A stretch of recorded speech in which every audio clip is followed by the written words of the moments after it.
श्रीमारुति स्तोत्रम्। ॐ नमो भगवते वचित्रवीर हनुमते प्रलय कालानल प्रभा प्रज्वलनाय प्रताप वज्रदेहाय अंजनी गर्भसंभूताय प्रगट विक्रम वीर दैत्य दानव यक्ष रक्षोगण ग्रहवन्धनाय भूत ग्रहवन्धनाय प्रेत ग्रहवन्धनाय पिशाच ग्रहवन्धनाय शांकनी डांकनी ग्रहवन्धनाय कांकनी कामनी ग्रहवन्धनाय ब्रह्म ग्रहवन्धनाय ब्रह्म राक्षस ग्रहवन्धनाय चोर ग्रहवन्धनाय मारी ग्रहवन्धनाय एहि एहि आगच्छ आगच्छ आवेशय आवेशय मम हृदये प्रवेशय प्रवेशय स्फुर स्फुर प्रस्फुर प्रस्फुर सत्यं कथय व्याघ्र मुखबन्धन सर्प मुखबन्धन राज मुखबन्धन नारी मुखबन्धन सभा मुखबन्धन शत्रु मुखबन्धन सर्भ मुखबन्धन लंका प्रसादाधवञ्जन अमुकं मे वशमानय क्लीं क्लीं क्लीं ह्रीं श्रीं श्रीं राजानं वशमानय श्रीं ह्रीं क्लीं स्त्रय आकर्षय आकर्षय शत्रून् मर्धय मर्धय मारय मारय चूरनय चूरनय खे खे श्रीरामचन्द्राघया मम कार्यसिद्धिं कुरु कुरु ॐ ह्रां ह्रीं ह्रूं ह्रीं ह्रौं ह्रः फट् स्वाहा विचित्रवीर हनुमन मम सर्वशत्रून् भस्म कुरु कुरु हन हन हुं फट् स्वाहा 11 शतवारं जपित्वा सर्वशत्रून् वशमानयति नान्येथेति। ॐ नमो भगवते वचित्रवीर हनुमते प्रलय कालानल प्रभा प्रज्वलनाय प्रताप वज्रदेहाय अंजनी गर्भसंभूताय प्रगट विक्रम वीर दैत्य दानव यक्ष रक्षोगण ग्रहवन्धनाय भूत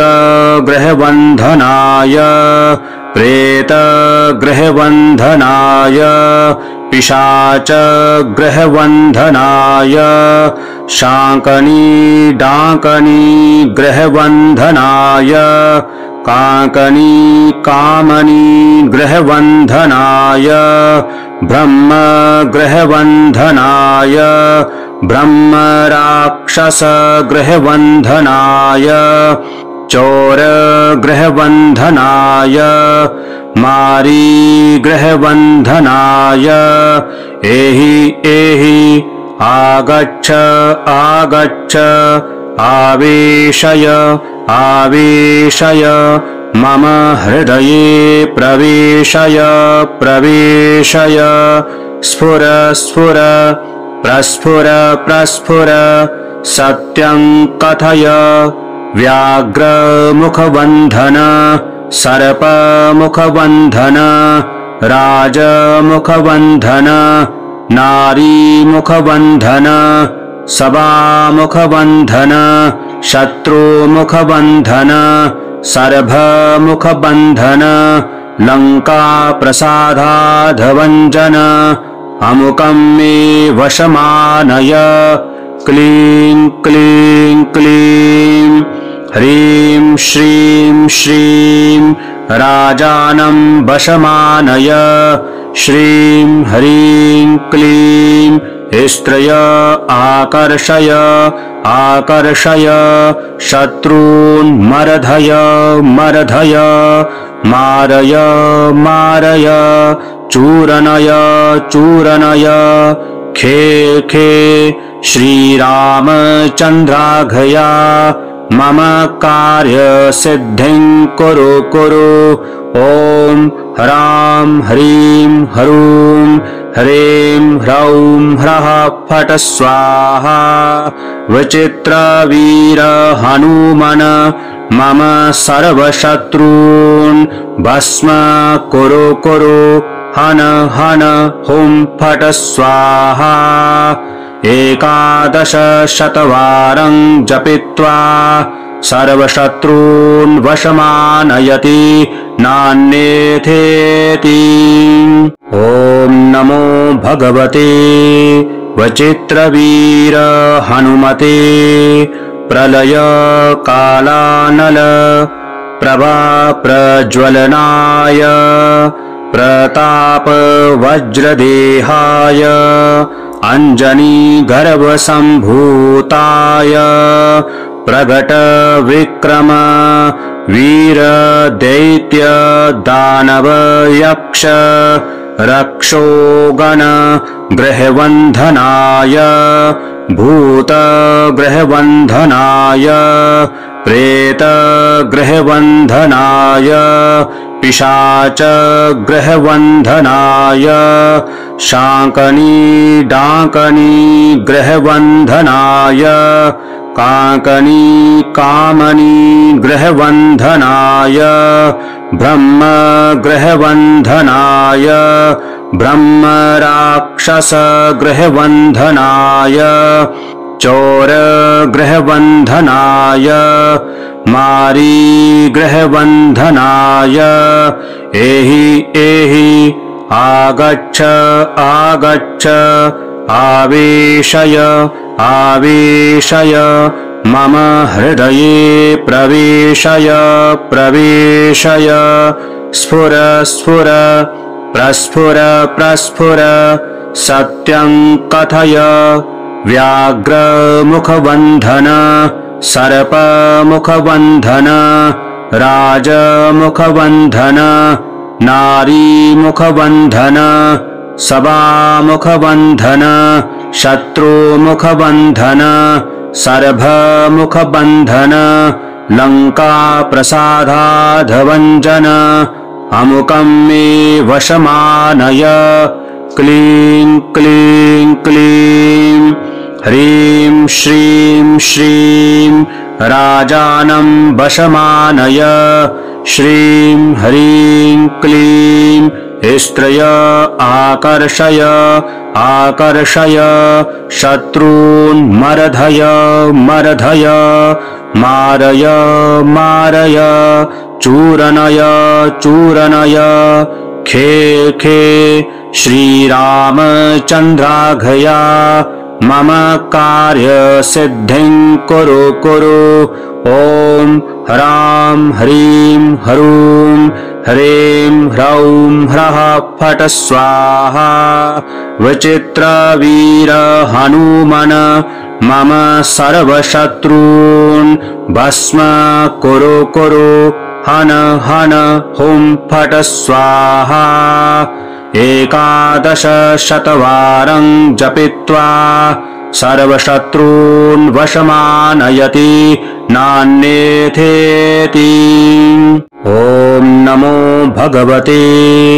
वचित्रवीर हनुमते प्रलय कालानल प्रभा प्रज्वलनाय प्रताप वज्रदेहाय अंजनीगर्भसम्भूताय प्रगट विक्रम वीर दैत्य दानव यक्ष रक्षोगण गृहबन्धनाय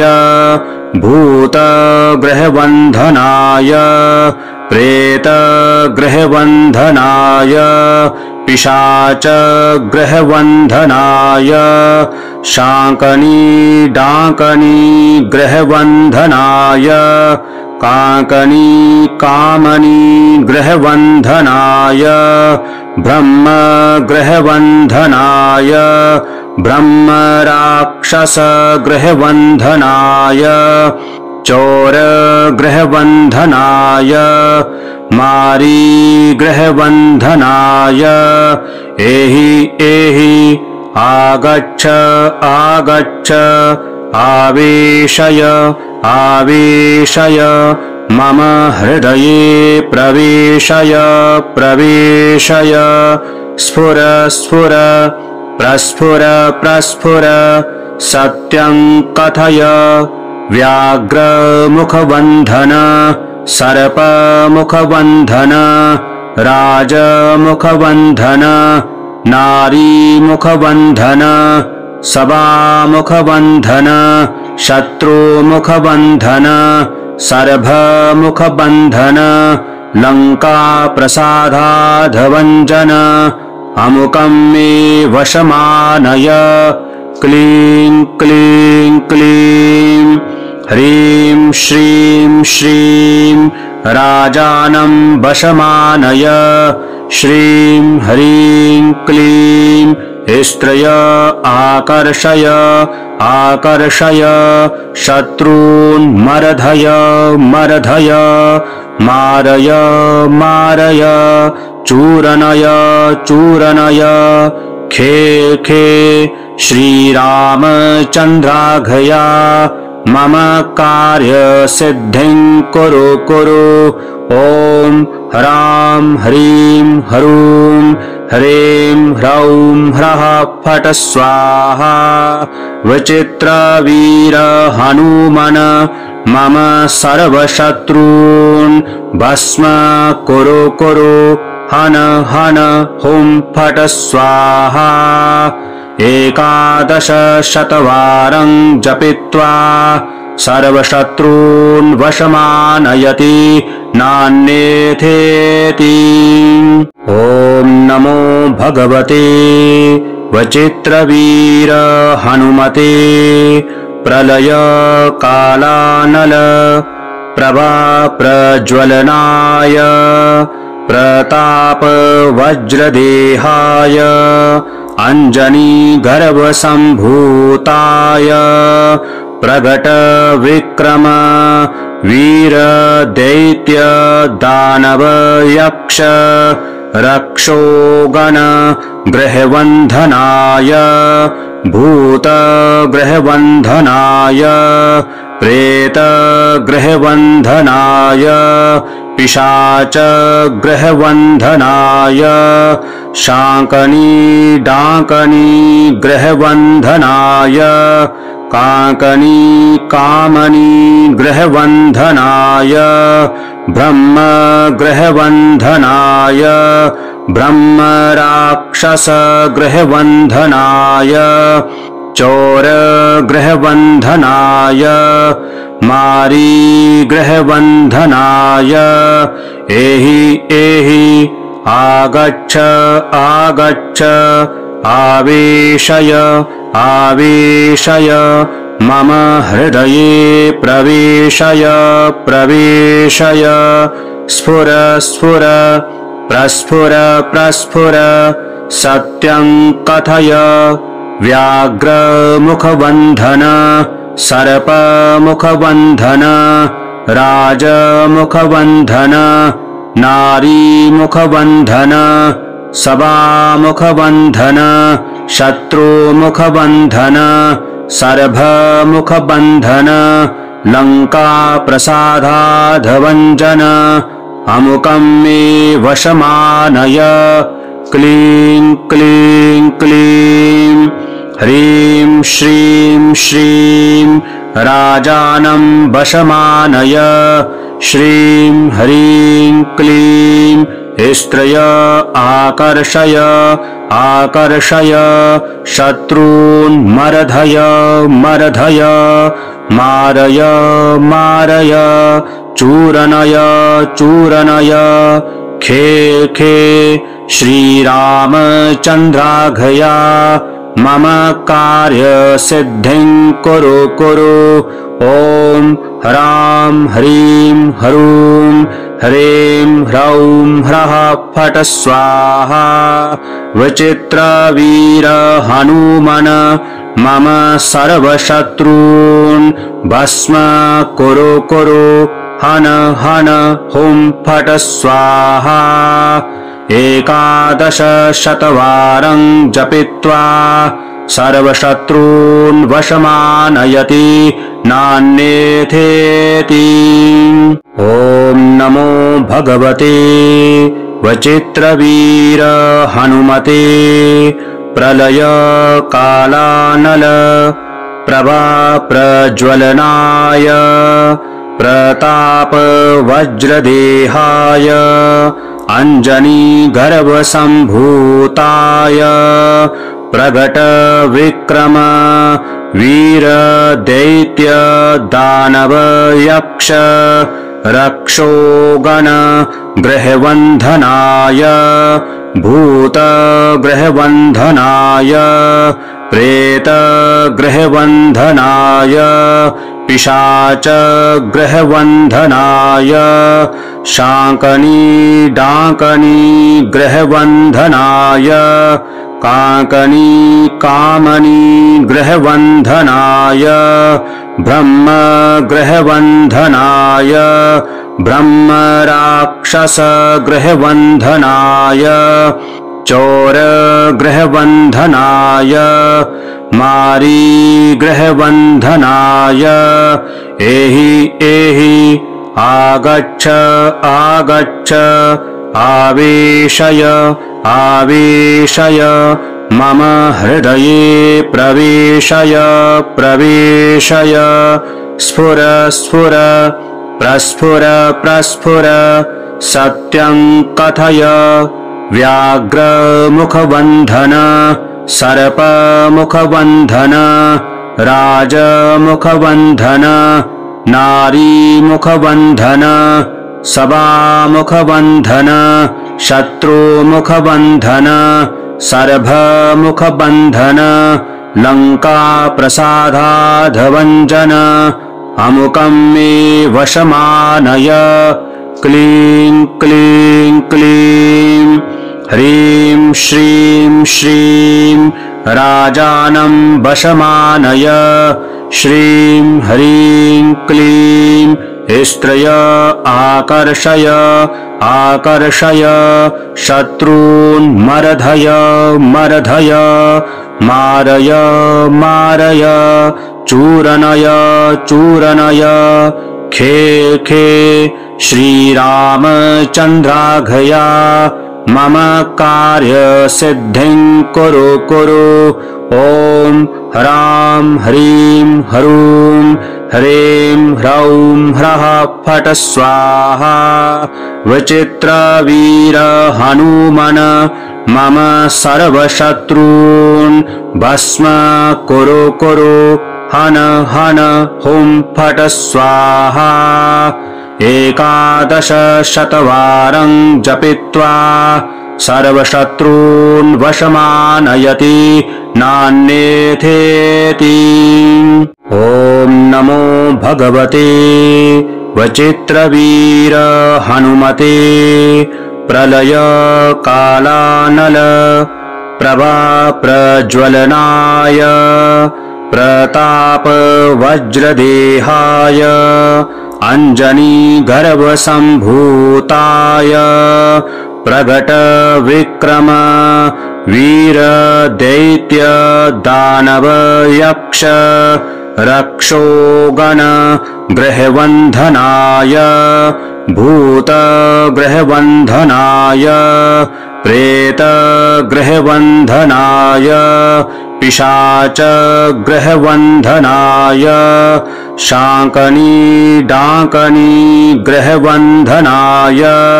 काङ्कनीकामनीगृहबन्धनाय ब्रह्मगृहबन्धनाय ब्रह्मराक्षसगृहबन्धनाय चोरगृहबन्धनाय मारीगृहबन्धनाय एहि एहि आगच्छ आगच्छ आवेशय आवेशय मम हृदये प्रवेशय प्रवेशय स्फुर स्फुर प्रस्फुर प्रस्फुर सत्यं कथय व्याघ्रमुखबन्धन सर्पमुखबन्धन राजमुखबन्धन नारीमुखबन्धन सभामुखबन्धन शत्रुमुखबन्धन सर्भमुखबन्धन लङ्काप्रसादाधवञ्जन अमुकं मे वशमानय क्लीं क्लीं क्लीं ह्रीं श्रीं श्रीं राजानं वशमानय श्रीं ह्रीं क्लीं स्त्रय आकर्षय आकर्षय शत्रून् मर्धय मर्धय मारय मारय चूरनय चूरनय खे खे श्रीरामचन्द्राघया मम कार्यसिद्धिं कुरु कुरु ॐ ह्रां ह्रीं ह्रूं ह्रीं ह्रौं ह्रः फट् स्वाहा विचित्रवीर हनुमन् मम सर्वशत्रून् भस्म कुरु कुरु हन हन हुं फट् स्वाहा 11 शतवारं जपित्वा सर्वशत्रून् वशमानयति नान्येथेति। ॐ नमो भगवते वचित्रवीर हनुमते प्रलय कालानल प्रभा प्रज्वलनाय प्रताप वज्रदेहाय अंजनी गर्भसंभूताय प्रगट विक्रम वीर दैत्य दानव यक्ष रक्षोगण गृहबन्धनाय भूत गृहबन्धनाय प्रेत गृहबन्धनाय पिशाच गृहबन्धनाय शाङ्कनी डाङ्कनी गृहबन्धनाय काङ्कनी कामनी गृहबन्धनाय ब्रह्म गृहबन्धनाय ब्रह्मराक्षस गृहबन्धनाय चोर गृहबन्धनाय मारी गृहबन्धनाय एहि एहि आगच्छ आगच्छ आवेशय आवेशय मम हृदये प्रवेशय प्रवेशय स्फुर स्फुर प्रस्फुर प्रस्फुर सत्यं कथय व्याघ्रमुखबन्धन सर्पमुखबन्धन राजमुखबन्धन नारीमुखबन्धन सभामुखबन्धन शत्रुमुखबन्धन सर्भमुखबन्धन लङ्काप्रसादाधवञ्जन अमुकं मे वशमानय क्लीं क्लीं क्लीं ह्रीं श्रीं श्रीं राजानं वशमानय श्रीं ह्रीं क्लीं स्त्रय आकर्षय आकर्षय शत्रून् मर्धय मर्धय मारय मारय चूरनय चूरनय खे खे श्रीरामचन्द्राघया मम कार्यसिद्धिं कुरु कुरु ॐ ह्रां ह्रीं ह्रूं ह्रीं ह्रौं ह्रः फट् स्वाहा विचित्रवीर हनुमन् मम सर्वशत्रून् भस्म कुरु कुरु हन हन हुं फट् स्वाहा 11 शतवारं जपित्वा सर्वशत्रून् वशमानयति नान्येथेति। ॐ नमो भगवते वचित्रवीर हनुमते प्रलय कालानल प्रभा प्रज्वलनाय प्रताप वज्रदेहाय अंजनी गर्भसंभूताय प्रगट विक्रम वीर दैत्य दानव यक्ष रक्षोगण गृहबन्धनाय भूत गृहबन्धनाय प्रेत गृहबन्धनाय पिशाच गृहबन्धनाय शाकनी डाकनी गृहबन्धनाय काकनी कामनी गृहबन्धनाय ब्रह्म गृहबन्धनाय ब्रह्म राक्षस गृहबन्धनाय चोर गृहबन्धनाय मारी गृहबन्धनाय एहि एहि आगच्छ आगच्छ आवेशय आवेशय मम हृदये प्रवेशय प्रवेशय स्फुर स्फुर प्रस्फुर प्रस्फुर सत्यं कथय व्याघ्रमुखबन्धन सर्पमुखबन्धन राजमुखबन्धन नारीमुखबन्धन सभामुखबन्धन शत्रुमुखबन्धन सर्वमुखबन्धन लङ्काप्रसादाधवञ्जन अमुकं मे वशमानय क्लीं क्लीं क्लीं ह्रीं श्रीं श्रीं राजानं वशमानय श्रीं ह्रीं क्लीं स्त्रय आकर्षय आकर्षय शत्रून् मर्धय मर्धय मारय मारय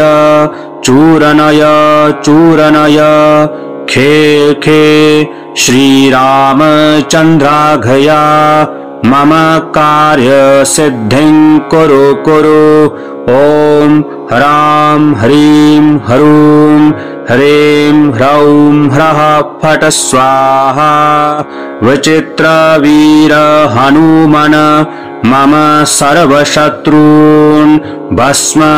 कुरु कुरु हन हन हुं फट् स्वाहा 11 शतवारं जपित्वा सर्वशत्रून् वशमानयति नान्येथेति। ॐ नमो भगवते वचित्रवीर हनुमते प्रलय कालानल प्रभा प्रज्वलनाय प्रताप वज्रदेहाय अंजनी गर्भसंभूताय प्रगट विक्रम वीर दैत्य दानव यक्ष रक्षोगण गृहबन्धनाय भूत गृहबन्धनाय प्रेत गृहबन्धनाय पिशाच गृहबन्धनाय शाकनी डाकनी गृहबन्धनाय काकनी कामनी गृहबन्धनाय ब्रह्म गृहबन्धनाय ब्रह्म राक्षस राक्षसगृहबन्धनाय चोरगृहबन्धनाय मारीगृहबन्धनाय एहि एहि आगच्छ आगच्छ आवेशय आवेशय मम हृदये प्रवेशय प्रवेशय स्फुर स्फुर प्रस्फुर प्रस्फुर सत्यं कथय व्याघ्रमुखबन्धन सर्पमुखबन्धन राजमुखबन्धन नारीमुखबन्धन सभामुखबन्धन शत्रुमुखबन्धन सर्वमुखबन्धन लङ्काप्रसादाधवञ्जन अमुकं मे वशमानय क्लीं क्लीं क्लीं ह्रीं श्रीं श्रीं राजानं वशमानय श्रीं ह्रीं क्लीं स्त्रय आकर्षय आकर्षय शत्रून् मर्धय मर्धय मारय मारय चूरनय चूरनय खे खे श्रीरामचन्द्राघया मम कार्यसिद्धिं कुरु कुरु ॐ ह्रां ह्रीं ह्रूं ह्रीं ह्रौं ह्रः फट् स्वाहा विचित्रवीर हनुमन मम सर्वशत्रून् भस्म कुरु कुरु हन हन हुं फट् स्वाहा 11 शतवारं जपित्वा सर्वशत्रून् वशमानयति नान्येथेति। ॐ नमो भगवते वचित्रवीर हनुमते प्रलय कालानल प्रभा प्रज्वलनाय प्रताप वज्रदेहाय अंजनी गर्भसंभूताय प्रगट विक्रम वीर दैत्य दानव यक्ष रक्षोगण गृहबन्धनाय भूत गृहबन्धनाय प्रेत गृहबन्धनाय पिशाच गृहबन्धनाय शांकनी डांकनी गृहबन्धनाय कांकनी कामनी गृहबन्धनाय ब्रह्म गृहबन्धनाय ब्रह्म राक्षस गृहबन्धनाय चोर गृहबन्धनाय मारी गृहबन्धनाय एहि एहि आगच्छ आगच्छ आवेशय आवेशय मम हृदये प्रवेशय प्रवेशय स्फुर स्फुर प्रस्फुर प्रस्फुर सत्यं कथय व्याघ्रमुखबन्धन सर्पमुखबन्धन राजमुखबन्धन नारीमुखबन्धन सभामुखबन्धन शत्रुमुखबन्धन सर्वमुखबन्धन लङ्काप्रसादाधवञ्जन अमुकं मे वशमानय क्लीं क्लीं क्लीं ह्रीं श्रीं श्रीं राजानं वशमानय श्रीं ह्रीं क्लीं स्त्रय आकर्षय आकर्षय शत्रून् मर्धय मर्धय मारय मारय चूरनय चूरनय खे खे श्रीरामचन्द्राघया मम कार्यसिद्धिं कुरु कुरु ॐ ह्रां ह्रीं ह्रूं ह्रीं ह्रौं ह्रः फट् स्वाहा विचित्रवीर हनुमन मम सर्वशत्रून् भस्म कुरु कुरु हन हन हुं फट् स्वाहा 11 जपित्वा सर्वशत्रून् वशमानयति नान्येथेति।